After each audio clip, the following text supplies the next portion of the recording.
All right, guys, and we're back with Bag F on the EB48 2.0 build. Lots going on in Bag F. We have the rear hub assembly. We get everything attached to the arms. We've got our rear camber links, our rear drive shafts, and everything that kind of goes along with that.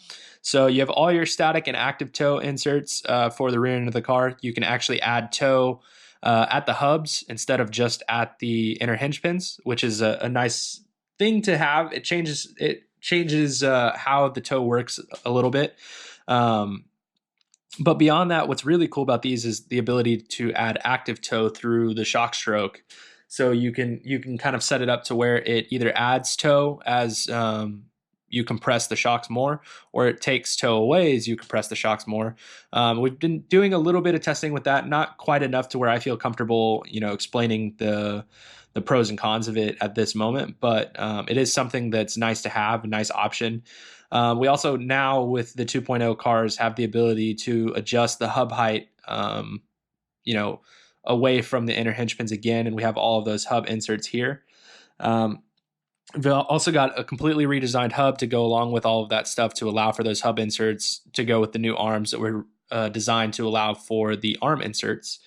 So that includes also new drive shafts, new bearings, new inserts, and all of that type of thing.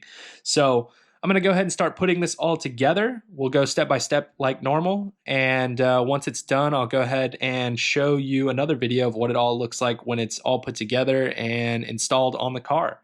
So again, this is Bag F. This is the end of the rear assembly of the car.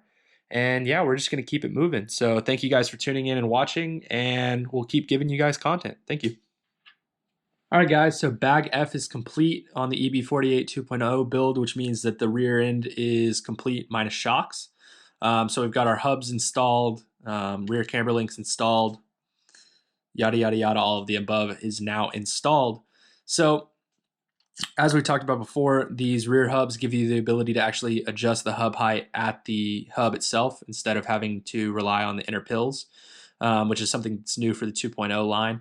It also allows you to add active toe and static toe out at the hub, as well as being able to add toe at the inner hinge pins, as you've always been able to do, and as we tend to do anyway. Beyond that, everything went together really smoothly, as we've come to expect. I'm going to add a little bit more tips and tricks to installing certain parts of the rear end.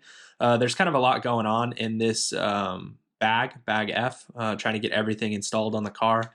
So it's just little things. There's set screws that go in that hold these inserts in, and it's really important not to over tighten them. It's also just there's just tips and tricks in ways to do things a little bit quicker, and I'll kind of get more into that in the blog and provide a little bit more information. Different greases and things that you can use to make putting together your turnbuckles easier, and increasing the longevity of your CVAs and stuff like that, or CVDs, whatever. So we're going to move on to Bag G for the next series video, which will come out the following day. But yeah, the rear end of the car is complete. Everything went together really smoothly. As you can see, it's all super free, no reaming or anything like that required. We're pretty much ready to go out of the box. As always, fit and finish is super good. And to me, it's just the little details that make things stand out. Obviously your outer turnbuckle is captured, so it's not going to go anywhere, but your inner turnbuckle isn't.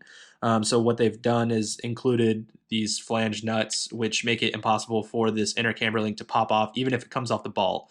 And if it comes off the ball, obviously your camber is going to be kind of screwy for the rest of the race, but you're not going to have a DNF. You're just going to have a car that may feel a little bit wobbly.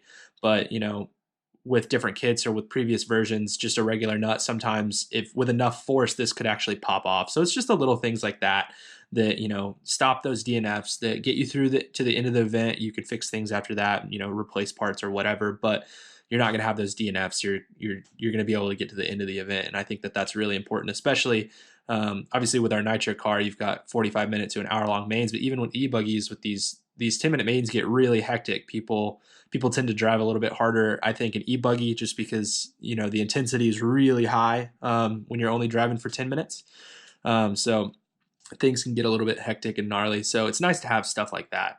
So As always, really stoked with the fit and finish on this thing. And yeah, on to bag G. So again, thank you guys for watching, and like, subscribe, share, follow along with the content, and tell us if you would like to see anything different. Thank you.